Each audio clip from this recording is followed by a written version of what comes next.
Hello everyone, Mr. J with a quick did you know about the American Declaration of Independence, our first founding document.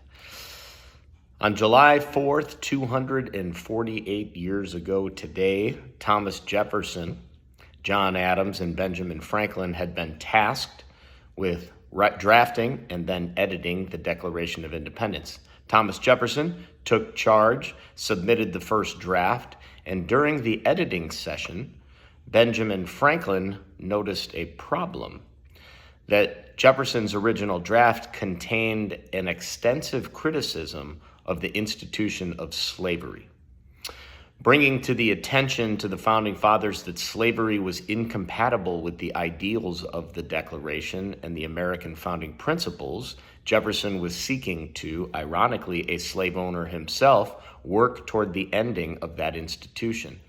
It was Benjamin Franklin, the president of the Anti-Slave Society of America, that protested that move and suggested to Thomas Jefferson that colonial unity was far greater of importance in the immediate problem than ending the institution of slavery.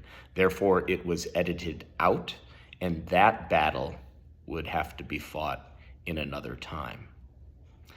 How about that for things people might not be aware of?